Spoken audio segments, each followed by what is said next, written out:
ಎಲ್ಲ ನಮಸ್ಕಾರಗಳು.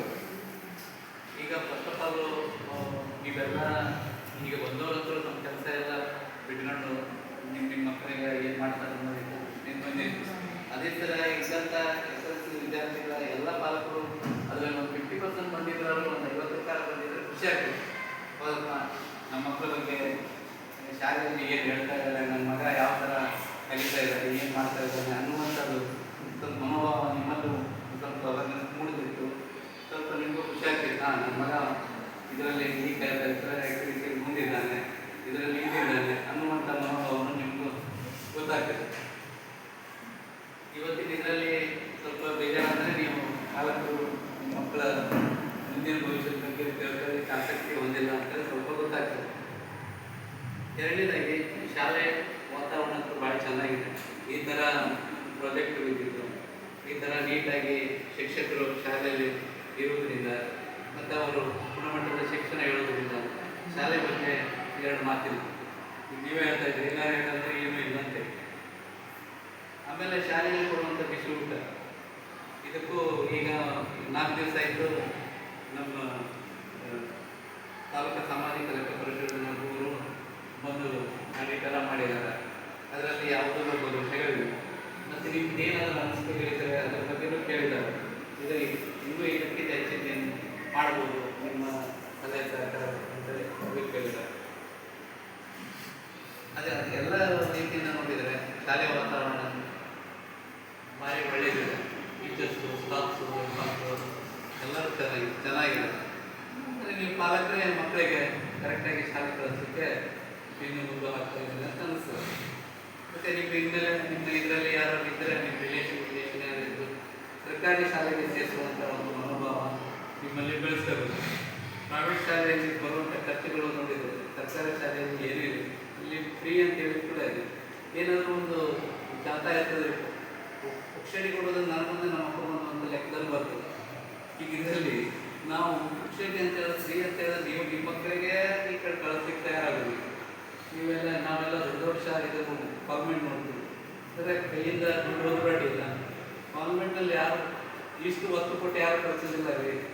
ಅಲ್ಲಿ ಪಾಲಕರಿಗೆ ಈಗ ಮಕ್ಕಳಿಗೆಲ್ಲ ಕಳಿಸಿದ ನಂತರ ಪಾಲಕರ ಮನೇಲಿ ಹೋಮ್ವರ್ಕ್ ಮಾಡಿಸ್ಬೇಕಾಗ್ತದೆ ಅವರಿಗೆ. ಇಲ್ಲಿ ನಿಮ್ಮ ಮಗ ಏನು ಮಾಡ್ತಾನೆ ಅನ್ನುವಂಥ ನೋಡುವಂಥ ಸೌಜನ್ಯ ನಿಮ್ಮ ಹತ್ರ ಇರೋದಿಲ್ಲ. ಯಾಕಂದರೆ ಬೆಳಗ್ಗೆ ಒಂದ್ಸಲ ಕೆಲಸಕ್ಕೆ ಹೋಗಿ ತಲೆ ಕೆಟ್ಟು ವ್ಯಾಪಾರ ಒಳ್ಳೇದಾಯ್ತಂದರೆ ನಿಮ್ಮ ತಲೆ ಸರಿ ಇರ್ತದೆ. ಅದರ ತಂದಂಥ ಮಾಲಿನಲ್ಲಿ ಮತ್ತು ಗೋಟಾಳ ಆತಂದ್ರೆ ಮತ್ತು ತಲೆ ಕೆಟ್ಟಿರ್ತದೆ. ಅಂಥದ್ರಲ್ಲಿ ಒಂದು ಮಗ ಓದ್ತಾನೋ ಇಲ್ಲ ಅನ್ನುವಂಥ ಸೌಜನ್ಯ ನಿಮ್ಮ ಹತ್ರ ಇರೋದಿಲ್ಲ. ಆದ ಕಾರಣ ಆದಷ್ಟು ಸರ್ಕಾರಿ ಶಾಲೆಗೆ ಕಳಿಸುವಂಥದ್ದು ಒತ್ತು ಕೊಡಿ. ಮತ್ತು ಶಾಲೆ ಮಗ ಏನು ಮಾಡ್ತಾನೆ ಅನ್ನುವಂಥದ್ದು ಅದು ಒಂದು ಸ್ವಲ್ಪ ಲಕ್ಷ್ಯ ಇರಲಿ. ನಮ್ಮ ಇವರು ಅಕ್ಷರ ಸರ್ ಹೇಳಿ ಈಗ 93 ದಿವಸ ಅಷ್ಟೇ SSLC ಉಳಿದಿದೆ. ಆ 93 ದಿವಸದಲ್ಲಿ ಅಟ್ಲೀಸ್ಟ್ ನೀವಾದರೂ ನಿಮ್ಮ ಮಗ ಬಂದ ನಂತರ ಶಾಲೆ ಕಲಿತಾದ ನಂತರ ಮನೆ ಬಿಟ್ಟು ಹೋಗ್ತಾನೆ ಇಲ್ಲ ಅನ್ನುವಂಥ ಸ್ವಲ್ಪ ಮನೋಭಾವ ರೂಢಿ ಮಾಡ್ತಾರೆ, ಮಾಡ್ತಾ ಇದ್ದಾರೆ. ಆದಷ್ಟು ಮೊಬೈಲ್ನಿಂದ ದೂರ ಇರುವಂತೆ ನೋಡಿ. ಇನ್ನೊಂದು 3 ತಿಂಗಳು ಮಕ್ಕಳೇ ಇಲ್ಲ 18 ಮಾರ್ಚ್ 18 ಡೇಟ್ ಬಂದಿದೆ.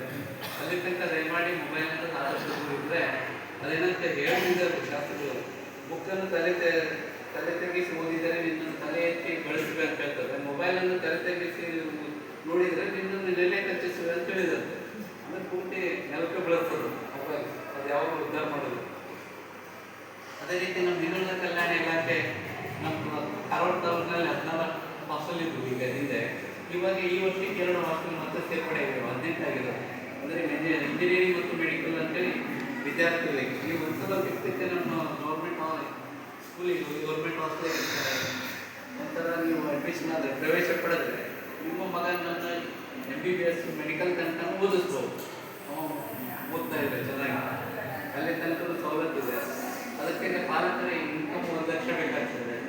SC ST ಮತ್ತು ಪ್ರವರ್ಗ ಮೊದಲಲ್ಲಿ 2.5 ಲಕ್ಷ ತನಕ ಇದೆ. ಸರ್ಕಾರಿ ನಮ್ಮ ಹಾಸ್ಟೆಲ್ನಲ್ಲಿ ಗೌರ್ಮೆಂಟ್ BCM ಹಾಸ್ಟೆಲ್ನಲ್ಲಿ ಒಬ್ಬ ವಿದ್ಯಾರ್ಥಿಗೆ ಕಾಲೇಜ್ ಹಾಸ್ಟೆಲ್ನಲ್ಲಿ 1500 ರೂಪಾಯಿ ಊಟಕ್ಕೆ ಖರ್ಚಿದೆ.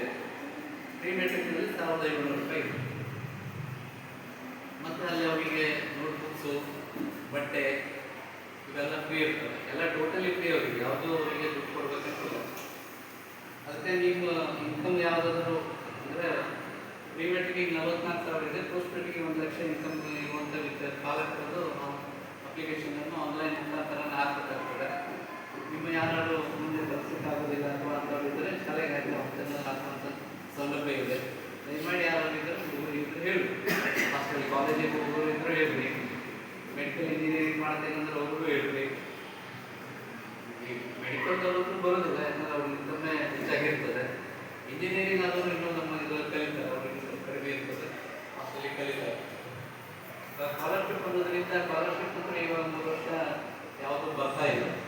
ಕಾಲೇಜಿಂದ ಸ್ಕೂಲಿಂದ ಅವ್ರು ಆನ್ಲೈನಲ್ಲಿ ಹಾಕಿದರೆ ಸ್ಕೂಲಿಂದ ನಮಗೆ ಕಂಪ್ಲೀಟ್ ಮಾಡಿ ಬಿಡ್ತಿದ್ರು. ಈ ವರ್ಷ 2 ವರ್ಷದಿಂದ ಯಾವುದೂ ಇದಾಗಿದೆ, ಮುಂದೆ ಯಾವುದಾದ್ರು ಬಂದರೆ ನಿಮಗೆ ಸ್ಕಾಲರ್ಶಿಪ್ ಕೊಡುವಂಥ ವ್ಯವಸ್ಥೆ ಮಾಡಿ ಹೇಳಿ.